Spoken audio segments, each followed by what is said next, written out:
Hello everyone, সবাইকে স্বাগতম CSS টিউটোরিয়ালসের আজকের পর্বে। তো গত ক্লাসে আমরা সিএসএস কি কেন ইউজ করা হয় সেগুলো সম্পর্কে জেনেছিলাম এবং আজকের এই ক্লাসে আমরা সিএসএস এর ইউজ করাটা দেখব। তো চলুন আমরা শুরু করি। এর আগে আমরা মূলত সিএসএস ইউজ করা শুরু করেছিলাম। আপনারা যারা আমাদের এইচটিএমএল টিউটোরিয়ালসগুলো ভালো করে দেখছেন যে আমরা অলরেডি শুরু করেছি, বাট ওইখানে আমরা সিএসএস নিয়ে এত এক্সপ্লেন করি নাই। কারণ হয়েছে কি যে আমরা আসলে HTML এ ফোকাস ছিলাম। তো যাই হোক, আমরা কিভাবে শুরু করেছিলাম যে এই যে এই H1 আছে, এটাকে চাচ্ছি আমি কালার করার জন্য। সেজন্য আমি কি করব, রাইট নাও এটা যে পজিশনে আছে অর্থাৎ যেমন লুক আসে এটা আমি দেখি, এটা এরকম আছে। তো আমি চাইতেছি এই ওয়েলকাম টু HTML টিউটোরিয়ালস এই লেখাটাকে কালার করব। তো এটা কিভাবে করব, আমরা HTML ক্লাসে দেখেছিলাম একটা স্পেস ওপেনিং ট্যাগে, তারপর style equal colour red semicolon. Okay, আমরা কালার করছি।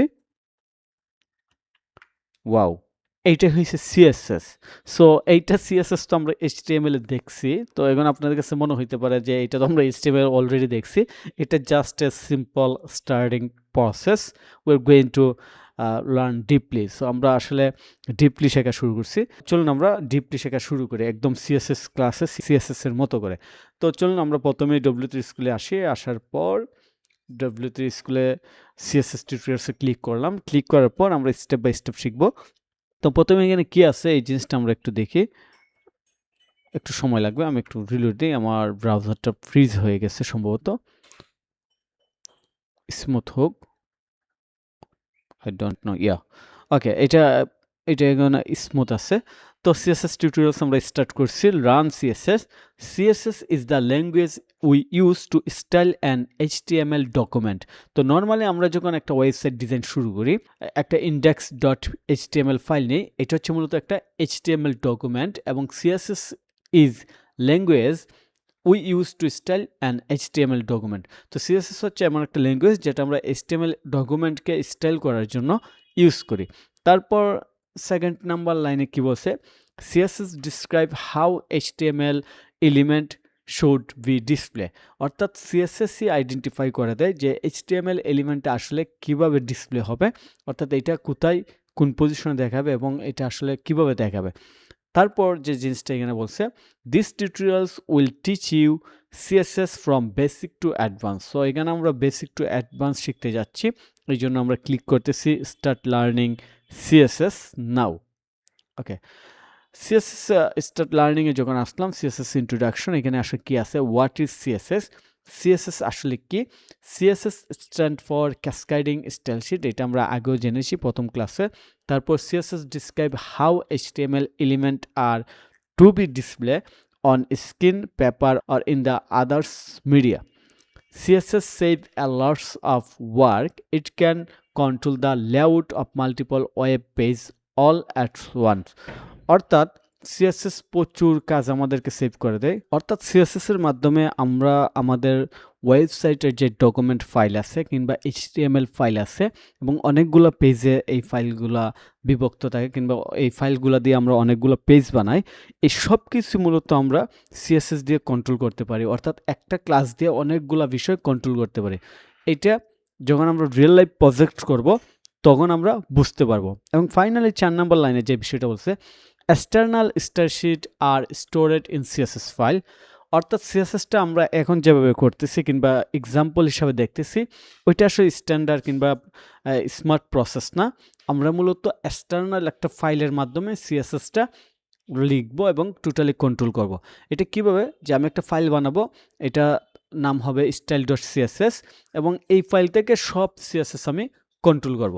ওকে, এইগুলো আমরা আস্তে আস্তে দেখতেছি, এটা খুবই ইন্টারেস্টিং। এখন কিন্তু আমরা আস্তে আস্তে মজার কিছু টিউটোরিয়ালসে যাচ্ছি কিংবা রিয়েল লাইফ কিছু জিনিস দেখবো, এই জন্য আমাদের ভালো লাগবে। কারণ এইচটিএমএল শুরুতে আমরা যখন শুরু করি তখন এইগুলা একদম সাদামাটা, আসলে কি করতেছি, কোনো রেজাল্ট নাই, এইগুলা কি কাজ, নতুন অবস্থায় এরকম মনে হইতে পারে। বাট যখন আমরা এইচটিএমএল এর পর সিএসএসটা শুরু করি তখন আস্তে আস্তে একটু ভালো লাগা শুরু করে। তারপর যখন এইচটিএমএল সিএসএস কম্বিনেশন করে আমরা লেআউট ওয়েবসাইট ডিজাইনিংয়ে চলে যাই, তখন টোটালি এইটাতে আমাদের কমফোর্ট ফিল চলে আসে যে না ঠিক আছে, এইবার আমি কাজ করতেছি, এইবার আমার এভরিথিং অলরাইট। তো যাই হোক আমরা এই পর্যন্ত বুঝতে পারলাম যে সিএসএস আসলে কিভাবে কাজ করে। এইগুলা দিয়ে যদি আমি এক্সাম্পল হিসাবে আপনাদেরকে দেখাইতে চাই তাহলে কিন্তু এইটা আপনাদের কাছে একটু কঠিন মনে হবে। তারপর আমি এইখান থেকে একটু ধারণা দিই। যেমন নরমালি আমরা কি করছি, একটা ওয়েব পেজ নিচ্ছি। ওয়েব পেজ নেওয়ার পর আমরা কি লিখলাম এখানে, ওয়েলকাম টু HTML টিউটোরিয়ালস। আর এখানে কি আছে, welcome to my home page. এই যে welcome to my home page, এটা হোয়াইট কালার হবে এবং এটার ব্যাকগ্রাউন্ড হবে গ্রিন কালার। এই জিনিসটা কিন্তু সিএসএস কন্ট্রোল করছে। তারপর এখানে যে লিস্টগুলো আছে, এটা যে এই বাম দিকেই থাকবে, এটা কে কন্ট্রোল করছে কিংবা এটা কিভাবে হয়েছে, সিএসএস এর মাধ্যমে। আর এই যে আমরা সাইড বার আছে, অর্থাৎ ডান দিকে যে সেকশনটা আমরা দেখতেছি একটা ডিফারেন্ট কালার, এইটাও সিএসএস দ্বারা কন্ট্রোল হইতেছে। এবং এটা একটা just simple web page layout, header, left side bar, right side bar, main body এবং ফুটার, নিচের অংশটা ফুটার, অর্থাৎ ফুট মানে পা এবং ফুটার মানে ওয়েবসাইটে বোঝানো হয় নিচের অংশ। সো বুঝতে পারতেছেন।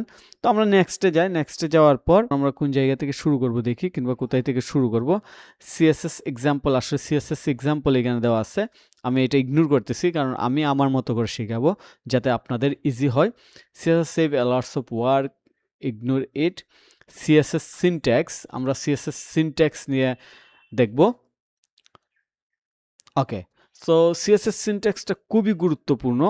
সিএসএস সিনট্যাক্সে যে জিনিসটা আমাদেরকে মাস্ট বি মনে রাখতে হবে সেটা হচ্ছে a CSS rule constant of selector and declaration block must be remember. CSS এর রুলস হচ্ছে যে একটা সিলেক্টর থাকবে এবং একটা ডিক্লারেশন থাকবে। সিলেক্টর মানে কি, যে আমি কাকে ডিজাইন করতে চাচ্ছি, কোন অংশটাকে আমি কালার করতে চাচ্ছি, এটা হচ্ছে সিলেক্টর। এইখানে আমি যদি H1 কে কালার করতে চাই, সেটা হচ্ছে H1 হচ্ছে সিলেক্টর। ডিক্লারেশন হচ্ছে যে আসলে সিলেক্টরকে আমি কি করতে চাই, এটা ডিক্লেয়ার করা, যে সিলেক্টরে আমি এই জিনিসগুলো করতে চাই। যেমন এটা কালার হবে ব্লু, ফন্ট সাইজ হবে 12 পিক্সেল, এটা হচ্ছে ডিক্লারেশন। আবার ডিক্লারেশনের মধ্যে দুইটা জিনিস থাকে, একটা হচ্ছে প্রপার্টি এবং ভ্যালু। তো এই যে এই জায়গাটা আমি বললাম, নতুন অবস্থা আপনার কাছে অনেক কঠিন মনে হইতে পারে, বাট এইটা মনে রাখতে পারলে আপনার ইন ফিউচারে সবচেয়ে বেশি ইজি হবে এবং আপনি খুব সহজেই বুঝতে পারবেন। এর চেয়েও ইজি যে বিষয়টা সেটা হচ্ছে, আমরা যখন কোডিং শুরু করবো তখন সিলেক্টর, ডিক্লারেশন, তারপর প্রপার্টি, ভ্যালু, এইগুলো এত মনে রাখার দরকার নাই। কারণ আমরা এটা যখন কোডিং এক্সপার্ট হয়ে যাব, কোডিং করব প্রতিদিন, তখন এগুলো অটোমেটিকলি আমাদের ব্রেন থেকে অটো জেনারেট হবে যে এটা সিলেক্টর, এটা ডিক্লারেশন, এটার প্রপার্টি এই হবে, ভ্যালু ওইটা হবে। সো এটা খুবই ইজি। তারপর আমি আপনাদেরকে একটা এক্সাম্পল দিই, যে প্রপার্টি এবং সিলেক্টরের একটা এক্সাম্পল দিলে ভালো হয়। এই যে এখানে আমি H1 এর ডিক্লারেশন, সিলেক্টর হয়েছে স্টাইল, ডিক্লারেশন হচ্ছে কালার রেড, কালার হয়েছে প্রপার্টি, রেড হয়েছে ভ্যালু। তো এটা এইভাবে বুঝাইলে আপনার কঠিন মনে হবে, আমরা একটু ডিফারেন্ট ওয়েতে বুঝাবো। এই জন্য আমরা নেক্সটে চলে যাই। সিলেক্টর, এইটা আমি ইগনোর করতেছি। সিলেক্টর কিভাবে সিলেক্ট করে এইটা ইগনোর করতেছি। তারপর আমরা হাউ টুতে আসলাম। হাউ টুটা খুবই ইম্পর্টেন্স। এই পর্যন্ত যা বলছি সবগুলো শুধু আপনাদেরকে একটা বেসিক ধারণা দেওয়ার জন্য, যে সিএসএস কি, কিভাবে ইউজ করা হয়, সিএসএস এ আসলে কি থাকে, সিএসএস এর মিনিং কি।